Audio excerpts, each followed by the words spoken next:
The year is 2018. Tide Pods were the best street snack around, Fortnite was reaching the peak of its popularity, and grapes were getting more public access to healthcare. On the other hand, I wasn't really doing much that year, other than just scraping by at high school and playing video games with my friends. I didn't have plans set for anything in life other than just living in the moment and hopefully figuring it out later. Something in December of that year I fondly remember is the announcement of the first DLC character for Super Smash Bros. Ultimate. As most Smash fans know, it was Joker from Persona 5. I recognized the character a little bit, but I wasn't really sure what he or his game was all about. The only thing I took away from the trailer was Joker looking cool and a banger song playing in the background. Of course, being into Smash Bros at the time, I wanted to try out the new character, and I really liked his kit, so I looked into Persona 5 a bit and I thought this looked really cool. Except, there was one problem. This game was a PlayStation exclusive. I didn't own a PlayStation, and there was no way I was going to spend money I didn't even have on a console just to play one game. So for a long time, the idea of playing Persona 5 went to the side, not to be thought of for a long while. It wasn't until late 2019 that one of my friends recommended me to play Persona 5 as some kind of new DLC released and that the game itself was really good. This recommendation reignited a light within me to try to play it again, and for the next year or so I would try to emulate the game. To no avail.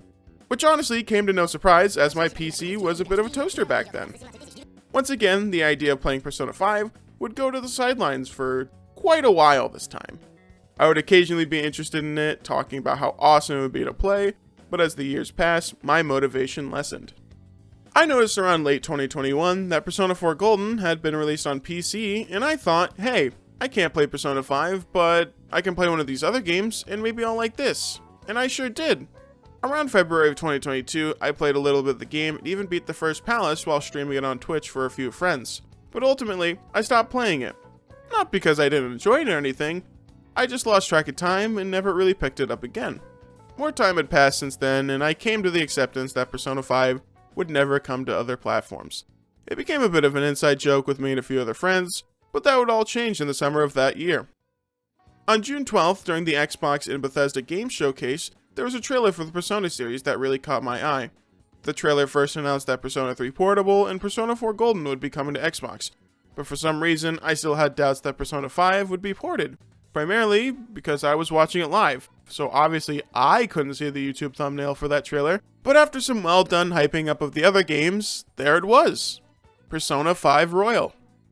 Not only it would be released on Xbox and Game Pass, but Steam and Nintendo Switch. It's cheesy to say this, but I can really say that I never saw it coming. All there was left to do was to wait until the promised day when the game would release. October 19th, 2022. The reality of Persona 5 fans finally being able to play their favorite game was coming true, and I didn't care I was a part of that meme.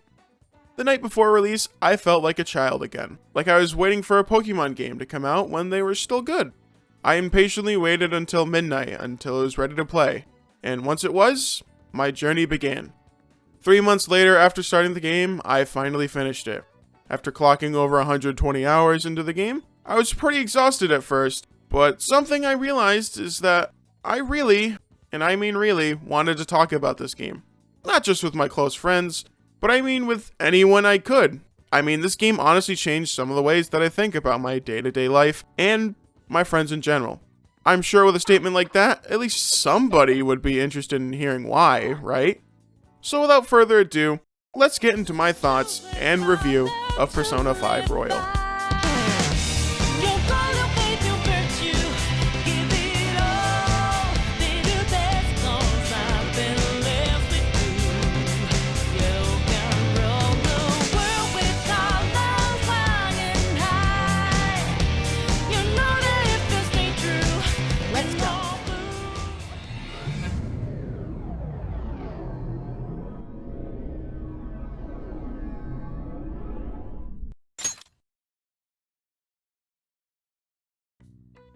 I think it's pretty obvious that this video is going to have spoilers for Persona 5. Even if the game is, let me see here, 6 years old.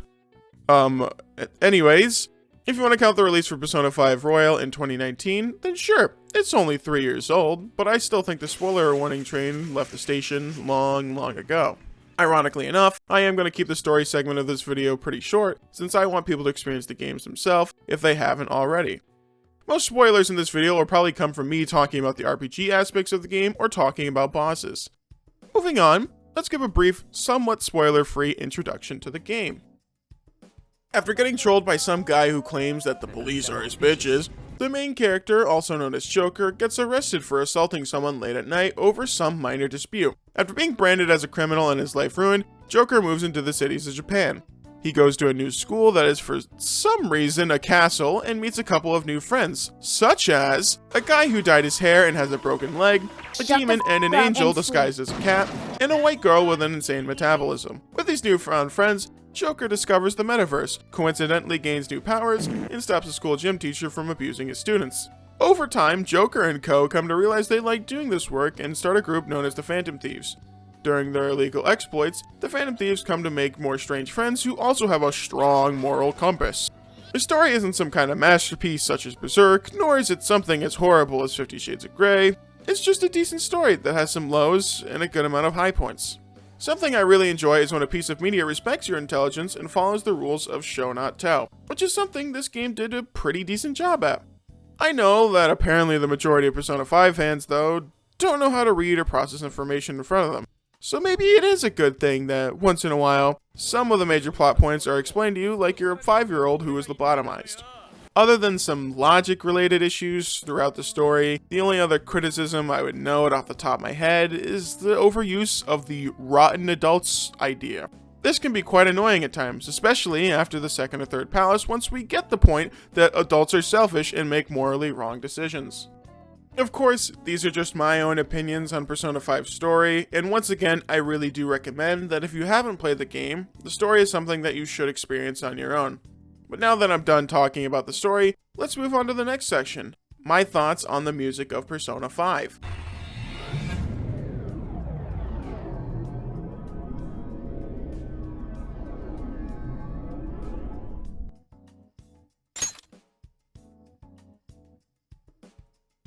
As a heads up, this section of the video is also going to be pretty short, not just because if I were to play copyrighted content without using it transformatively, would the video be flagged, but I'm not really a music critic.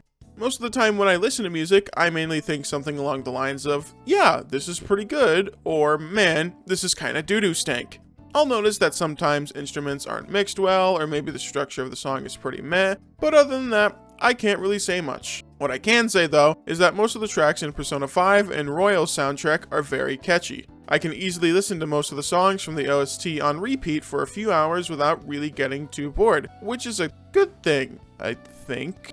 Now feel free to correct me in the comments if I'm wrong, but I think I can assume that video game music is supposed to be composed in a way so that it's very easy to re-listen to it over and over, so you don't get annoyed or bored when you have to hear the same song multiple times in a row.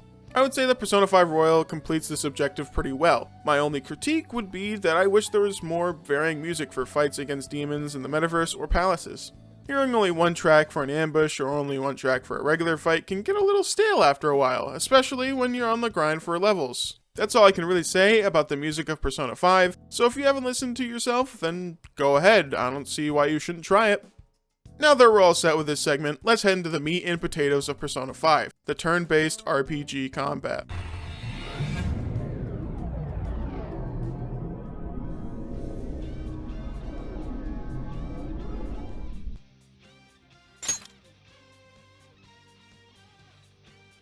Persona 5's turn-based combat is pretty solid. For people who don't really know how Persona games work, or if you're not really a big RPG fan, think of it something like a more fleshed out Pokemon. Instead of enforcing endangered creatures into an enclosed space for the sake of completing some dude's encyclopedia, you suck demons into your face and steal their personality for the sake of completing some other dude's encyclopedia. Every Persona has strengths and weaknesses to certain types of damage, but the Persona series takes it a step further than Pokemon usually does.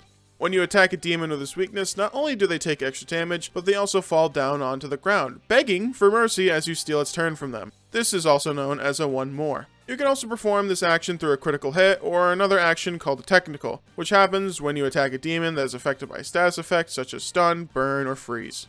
Instead of using your turn to attack again, use items, or whatever it may be, you can do what is called a baton pass. This gives your turn to another party member of choice and will give them bonuses to their stats and gives them health or SP. If you manage to break enough kneecaps, also known as knocking down all the enemies in a fight, you get to perform an all-out attack. This move does a ton of damage to all enemies and usually ends the combat encounter with lower level demons. There's also some other moves that I assumed were added in Persona 5 Royal, such as Showtime moves. These are really cool cinematic attacks between two of your party members that does a ton of damage. I'm not really sure what the conditions are for initiating Showtime, but nonetheless, they're really cool and can be a real lifesaver. This is pretty much the primary combat loop, as Morgana states in the first palace, and was something I really enjoyed. It was really cool finding the weakness of all the demons and exploiting them early on. It felt refreshing to someone like me who has been pretty bored with what Game Freak has been vomiting up for the past couple of years with Pokemon. Anyways, I think you guys get that I'm disappointed with the recent Pokemon games, so let's move on to other disappointments, such as the late game of Persona 5's combat. Honestly, I have no idea if I'm in the dark on this take or not, and nor do I really feel like looking it up, but I found the later parts of Persona 5 Royal's combat to be pretty boring, and it feels like they could have done something more interesting with it. I would say that up until Shido's Palace, Persona 5 managed to make its combat loop feel pretty fresh, especially at the boss fights, which I'll go into further detail about those later in the video, so stay tuned. The last third of the game had a large number of demons that have no weaknesses and require you to spam crits or set up technicals, all for the chance of a knockdown. I thought it was really cool when I encountered Anubis for the first time in Futaba's Palace and hoped that it would be something rare and special, but boy was I wrong. At the end of vanilla Persona 5 and Persona 5 Royal, the majority of enemies are very tanky and pretty much have no weaknesses. I only found a few times where these damage sponges were actually challenging, but the rest of them got pretty repetitive and boring after you get used to their movesets. I think it's obviously fair to have enemies like that for when you fight something like mini-bosses or the guards at a third will seed, but if you put them pretty much everywhere in Jaldabaoth's final stretch in Maruki's Palace, it becomes quite the drag. I think personally that Persona 5's combat shines brightest when you find the weaknesses that demons have and learn how to exploit them in the middle of a fight. I'm certainly no game developer, and I do respect Atlus for trying to make the combat feel at least somewhat fresh throughout the whole game, but I feel like they could have better implemented the core combat loop instead of just making super tanky enemies and spamming technicals. For a first time playthrough, this was pretty annoying to me, but I found it to be a little more interesting when I can one-shot the majority of enemies in New Game Plus. I know it might seem like I'm not a big fan of Persona 5's turn-based combat, but I truly do like it. I just think that it struggled to stay fresh so long into its runtime. I think if the game had a few less palaces and layers and mementos, the combat wouldn't have overstayed its welcome. Speaking of mementos and palaces, let's briefly talk about them since they are core mechanics of Persona 5.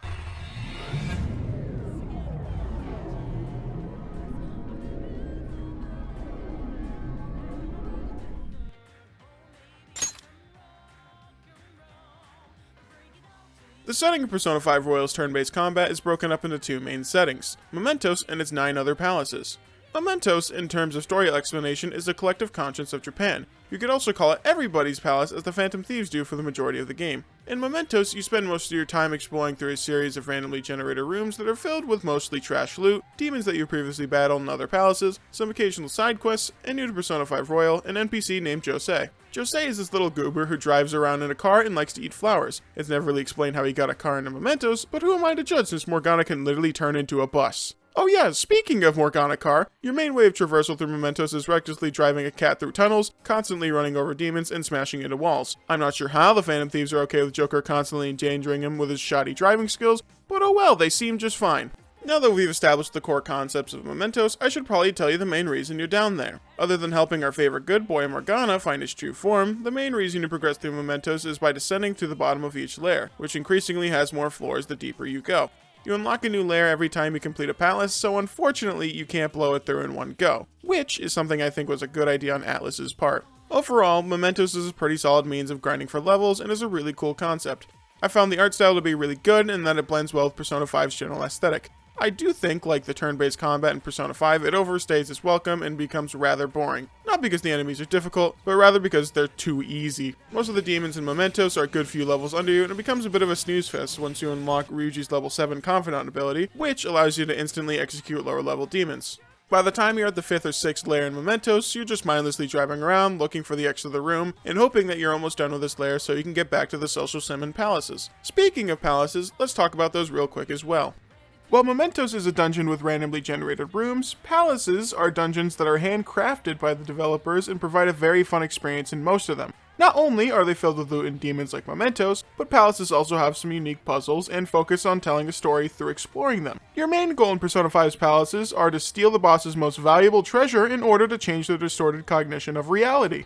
Unfortunately, not all palaces are created equally. Some might have some really cool puzzles and tell a great story, while some others might be filled with a bunch of boring enemies and have mazes that well overstayed their welcome. I mainly have these issues with the last few palaces in the game, but overall the majority of them are a really fun first time experience. That's all I really have to say about palaces and Mementos, so let's talk about one of the best parts of Persona 5, its bosses.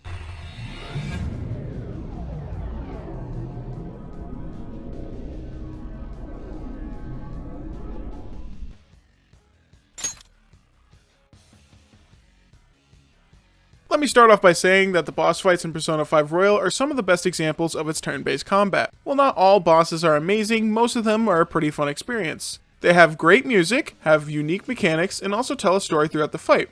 I really enjoy the stories that unfold throughout these battles because they make you feel like you're in a real fight, instead of some random grunt encounter during the rest of the palace. I personally found it easy to get well immersed in these fights and could easily tell what emotions the game wanted you to feel while fighting the boss. I'm not sure how to exactly word this, but I experienced the same kind of feelings as I would during an intense combat encounter in Dungeons & Dragons, which is something I have a lot of respect for regarding Persona 5's combat. Unfortunately though, not all boss fights are created equally. Some bosses have mechanics that don't really offer anything unique, have something that could be improved upon, or are just unreasonably long. But I still think each boss is worth talking about as they all provide an experience that I can remember at least something from, even after a month since I beat the game. But without further ado, let's start talking about them.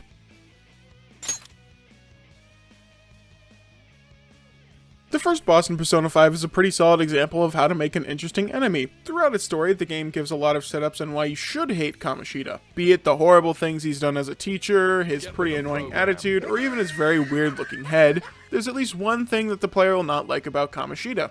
Even though it was very hand-holding at first, the pacing for this story arc was actually pretty well done. By the time you actually fight him, you get a great feeling of accomplishment. While his story is definitely the stronger aspect of the fight, Kamoshida's mechanics are also pretty solid. The core mechanics of the boss are pretty much stopping him from healing, preventing your party from being wiped out by big attacks, and stealing the crown on his head. I really enjoyed how energetic and bizarre this fight was. The transformation of Shadow Kamoshida really caught me off guard, and all of his lackeys showing up were pretty funny and made perfect sense story-wise. When all of these elements are put together, you have yourself a good boss fight. Also, while I was writing this script, I thought it would be neat if I made a little tier list for each of the bosses, so that's what we'll be doing from now on. If I had to decide where Kamoshida would go, it would be the A tier.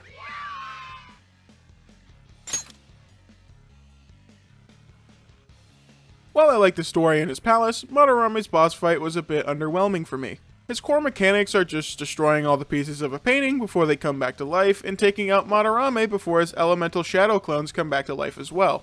The whole boss fight felt like a knowledge check on weaknesses if you somehow didn't know them already.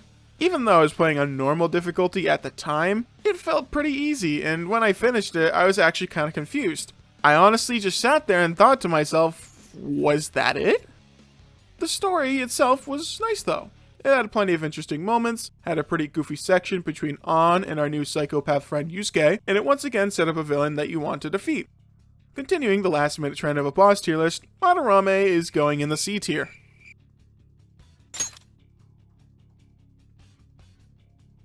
Kaneshiro is definitely the weakest written villain in Persona 5. His story was pretty okay at best, and looking back, I think it was just a way to introduce new characters and foreshadow events later on in the story. I know I said at the beginning of the bosses section that at least all bosses had something I could remember, but until my New Game Plus playthrough, I honestly couldn't remember much from Kaneshiro's fight. Which is what I thought until I looked up a guide online to refresh myself, and then I realized the fight itself is pretty bare bones. You spend most of your time damaging a piggy bank with a lot of health and taking down a group of Kaneshiro's guards. Even after switching the difficulty to hard during the palace, the fight was pretty fair, and I do think the game did a good job of making Kaneshiro look pathetic at the end of his fight though, so there's that. Overall, there's nothing really worth writing home about regarding Kaneshiro's boss fight, and for that, he gets placed in the D tier.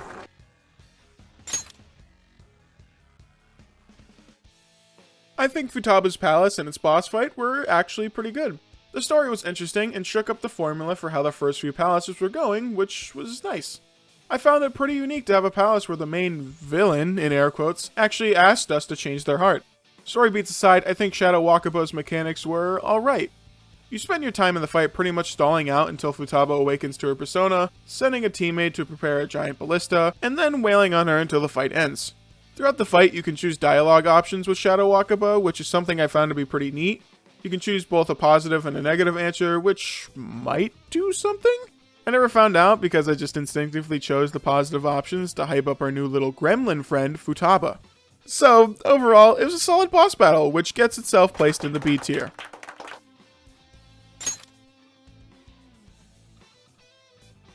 Just like the Sonic the Hedgehog series, I have quite a love-hate relationship with Okumura's boss fight. This is because it was easily the most frustrating one to me, but looking back, I think it is the best example of how the game checks your combat knowledge. Okumura's boss fight has you fighting waves of enemies that reuse throughout his palace. You have to kill them within 2 turns or they respawn with full health while the SP and HP you just lost were all for nothing. Once you clear through those waves, there's one big enemy with a ton of health which you have to either technical or crit in order to effectively beat it. Lastly, you have another super enemy which is a deadly self-destruct you have to prepare for, because if you don't, it's very likely that Joker will die and you have to restart the battle. Not only do you have to do all this, but it's also under a timer of 30 minutes that surprisingly goes down very quickly before you notice it. The thing this boss fight does very well is test all the skills you've learned from this point of the game. Weaknesses, crits and technicals, buffs, completing things in a timely fashion, and most importantly, preparation. While I had most of Persona 5's mechanics down, the things I really lacked in this boss fight were the use of buffs and not being super prepared for it. Because man, if you do not have a diverse party of personas and you don't have any buff skills, pretty much every other skill you've picked up on doesn't even matter. While I still think I am a little salty from getting my ass handed to me time and time again from Okumura, I do think the amount of health the regular enemies had in this battle was a bit ridiculous at times.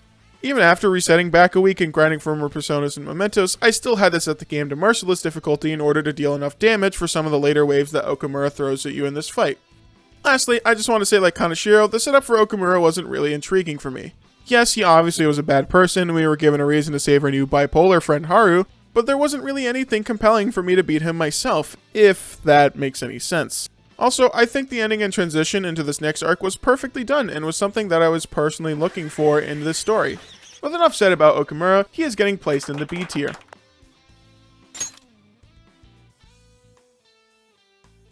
To start off, I can definitely say that Sai's boss fight was pretty good. I think that Atlas definitely had a fun time making her palace and the boss battle itself. In this boss fight, you spend your time spinning a roulette wheel that's obviously rigged in Sai's favor, which has you trying to figure out why it's rigged. Once you do that, Shadow Sai transforms into Shadow Leviathan Sai, where you spin more roulette wheels, but this time it's for whatever damage type she'll use or what weakness she'll have. You have to quickly find out what she's weak to in that current cycle, or you'll be doing little to no damage at all. Once a certain health threshold is reached, she rolls almighty damage on the wheel and then uses a bunch of moves that can do a lot of damage to your team. At the very last bit of her health, she prepares a super move, and at this point, it's up to you to decide whether you try to dump in as much damage as possible or die trying to defend yourself. I'm sure you can guess which answer I tried doing and why I had to restart the fight right at the very end.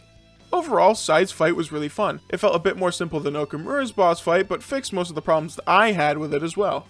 The aspects of overly relying on buffs and needing a diverse party felt a lot less forced to me this time around. Don't get me wrong though, it was pretty much buff or die, but I wasn't nearly as frustrated with that as I was in Okumura's palace.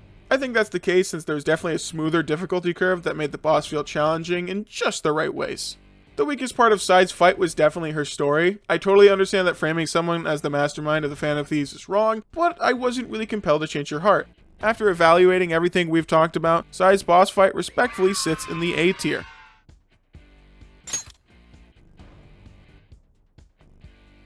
Shido's fight was the beginning of an era where the boss battles in Persona 5 went on for a long time.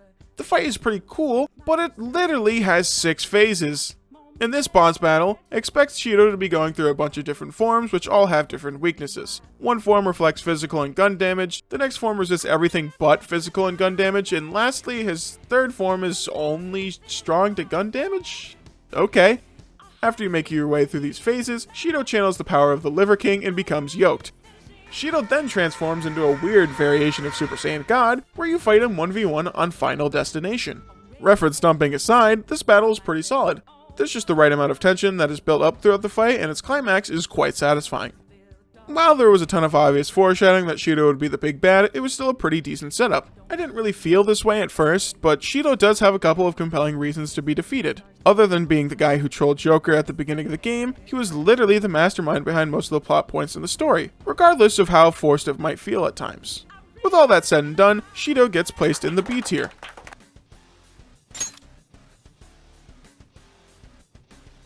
I have a lot of conflicting opinions about the final boss in Persona 5. The boss fight itself may be alright, but oh my god is the final stretch that leads up to it an actual nightmare. Before we actually talk about Jaldabaoth's mechanics, I just want to go on a quick rant about how frustrating the final section before his fight is. I understand that the last area of the game should be indeed challenging, but that doesn't mean it shouldn't have any save rooms or convenient means to save the game until literally the end of it. The final stretch leading up to Jaldabaoth's fight consists of multiple splitting paths that can give you some pretty good items in order to do some last minute preparation for the big fight ahead of you. Demons here are quite reasonably strong, and it's pretty satisfying to clear the room of them the first time you walk through. At the end of each room, you're met with an annoying mini-boss with no weaknesses and has a lot of health. Of course, after a fight like that, you'd be pretty inclined to go to a safe room to save so you don't have to do all of that over again, and then heal up. Unfortunately, you have to run all the way back down to the beginning of the path if you want to do that. And once you start back up in the path, all of the enemies respawn since you have to load between each room, which the game considers a new instance. You either have to fight all those enemies again, wasting more of your precious resources, or do the most boring version of sneaking by far in the game. On top of all of this, you have to complete the cycle of going through the room, collecting loot, most likely fighting the 3 same enemies all over again, fighting the mini-boss, then running all the way back down to save your game, and then running back up where you just were 3 or more times. I know that you can most definitely call this a skill issue, but I really think this form of artificial difficulty is ridiculous and I'll always be mad about it. Now that we're done with my little rant, let's talk about the actual boss itself. The game did a really good job of making me feel a sense of dread while fighting Jaldabaoth, since he's so massive and perfectly fits the mold of omnipotent god who feeds off the brainwashed collective conscience, also known as the Whole of Mementos. For this boss fight, expect Jaldabaoth to do a lot of damage, pull out various weapons that give debuffs with seemingly no effect other than sounding cool, and call you a loser throughout the whole fight. After you do enough damage, Jaldabaoth decides it's time to do a little bit of trolling and one-shots your party. Of course, Joker and the Phantom Thieves are pretty pissed about this, so Joker decides to summon Satan and shoot Jaldabaoth with his Satan gun. All that I have left to say about this fight is that I found the majority of it to be pretty meh until the end. Also, the story aspect of this fight was pretty okay. You obviously had a reason to fight this guy because humanity is pretty much wiped out if you don't beat Jaldabaoth, but the setup for this point was kinda poorly done, and it feels like they were pulling another fast one after Shido for the sake of pulling a fast one. For those reasons, Jaldabaoth will be placed in the C tier.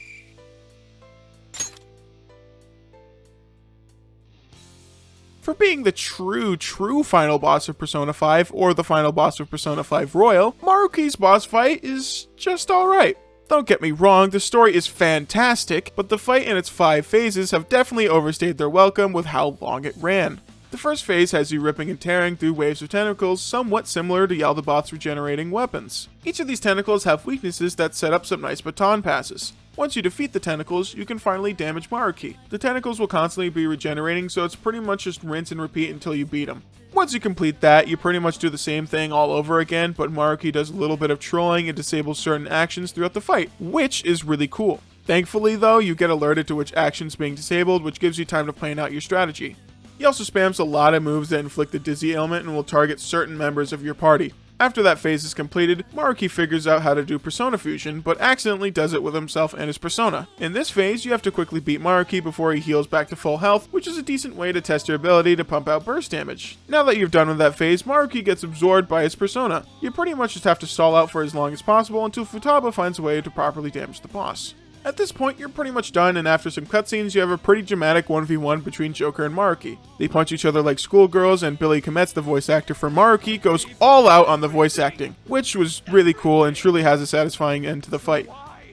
Nonetheless, the story for Maruki is honestly really great, and I had some genuine moments where I was choked up. The setup was pretty well done from him, and the game did a pretty good job at making Maruki seem like a good guy with great intentions, but in execution it really wasn't that great.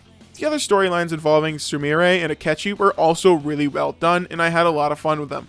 With the story alone surrounding Maruki's boss fight, I would easily place him in S or A tier, but with how his fight is, I unfortunately have to place him in the B tier.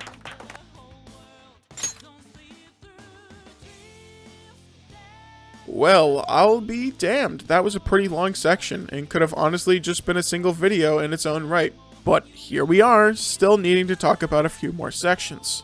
I just want to take a quick moment to thank you guys for staying this long in the video. And if you want to see more of this stuff from me, then please subscribe and I'll make more videos like this. Enough of the shameless plugs though, let's move on to my favorite part of Persona 5, which is the social sim.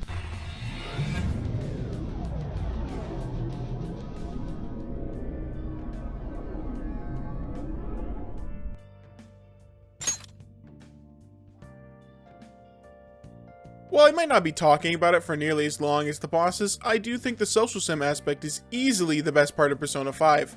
In the social sim portion of the game, you'll be doing exactly what you think you're doing, living another life day by day. You're given a ton of options to do, such as working for money, doing activities to increase your social stats, playing mini games, and talking to your friends. The catch is though, you only have a limited amount of actions per day, so you have to make the most out of what you have. Even though I'm no longer a student in high school and I don't have a cat that constantly tells me how to be a good Samaritan or when I should go to bed, I found Persona 5 Social Sim to share a lot of aspects I do with my current life. The cycle of going to college, running to and from places, sometimes going to work, and only completing a few tasks by the end of the day feels dangerously close to the core mechanics I previously mentioned about Persona 5 Social Sim. I think because of these similarities, I was easily able to connect with the game, and it made me realize that I should really value the time I still have as a student, because each day goes by very quickly, regardless of how slow it might feel in the current moment. I also think the confidant system the game has and the social interactions you get out of them definitely influence the way I've cherished my friends, but I'll get to that later. It was really fun hanging out with all my fictional friends, getting to know what they like and dislike, their goals and inspirations, their weaknesses, and helping them through their struggles in order to better themselves as a person. I want to talk about some of my favorite confidants I had while playing the game, because there are honestly a few that help me stay motivated at times, and I'm curious to see if anyone else might feel the same. It doesn't have to be the exact same feeling as me, but I would find it awesome if we could all gush about our favorite characters and why we connect with them. The first character I want to talk about is Makoto. While I did find her to be kind of boring at times, I felt something during a part of her story arc when Makoto wasn't sure what to pursue as a career. It really reminded me during the last 2 years of high school when I wasn't sure what I wanted to do when I graduated. I still haven't found out all the pieces of the puzzle yet, but after experiencing some new things and learning more about myself in college, I can be at least reasonably confident in the decisions I've made so far. So when I saw Makoto grow as a person through new experiences and conquering her self-doubt, I was pretty happy to see that she came to the decision of pursuing a career she would be happy with. Another character I really enjoyed and connected with was Yusuke. I found his serious attitude to be a bit bland at first, but once Yusuke opens up to you through his confidant story, you can see that he's just a somewhat regular person with flaws and struggles of his own. I think the main storyline of Yusuke trying to find his own style and getting out of the slump that all artists and creators deal with is pretty captivating. While it might not be the exact same thing as painting on a canvas, as a graphic design major, I can totally understand the struggle that Yusuke goes through during his storyline. I'm constantly doubting my creative abilities, and I'm quite critical of the work I make. Not everything is something I'm happy with, and honestly, most of the work I've been making up until pretty recently feels like I just wasn't putting true passion or my soul into it. I'm sure that I'll still have my doubts in the future, but seeing characters like Yusuke pushing through on his own and not really relying on others for help is something I've found inspiring and is the way I want to continue as an artist. I don't want to end up boring you guys to death by talking about my favorite characters, so I'm only going to talk about one more confidant story I enjoyed while playing Persona 5. Yoshida, or No Good Tora, was another character I really enjoyed, but I didn't really connect with him in any special way. I think my fondness of him comes down to his story being really positive and the game just making him a pretty well-written character. Also, while it's terrible in context, No Good Tora is just a pretty funny nickname that he has, and I'm glad by the end of his confidant story that he can roll with the punches and embrace his past. While enough has been said about my favorite characters, I do want to talk about the confidant system just a little bit more. One thing I really appreciate about the confidant system in Persona 5 is that it takes a relatively long amount of time to reach max rank with someone. I know there's a lot of ways to make it easier to progress through your social ranks, but I didn't really have to worry about that until the last couple days of the game. And because the game makes you put in an effort to reach a high rank with everyone, you come to appreciate the characters a lot more. I don't think I would have come to like characters such as Oya or Kasumi nearly as much as I do if it wasn't for this design choice. I mean, hell, the developers have to be doing something right with that idea if by the end of my playthrough, I start choking up saying goodbye to everyone. Even though I knew the end was near, I still wasn't ready to cross that bridge. And after having some time to reflect, I came to the realization that there might be a time when I have to say goodbye to the ones that are close to me in real life. I know that hopefully won't happen anytime soon, but one of these days we'll have to all go our separate ways in at least some capacity. Even though I'm not the best at fulfilling my promises or expressing my appreciation, I really do care for all my friends, and Persona 5 helped me deepen the appreciation I have for them. In general, I want to move forward with making the most out of my life. I want to grow as a person and take risks, such as making a video this long knowing it probably won't be seen by many. I want to pursue things that make me happy and not be held back by others. I know that I've probably come to this realization eventually, and I know this will definitely sound cringy, but Persona 5 Royal helped me sooner realize these feelings I had.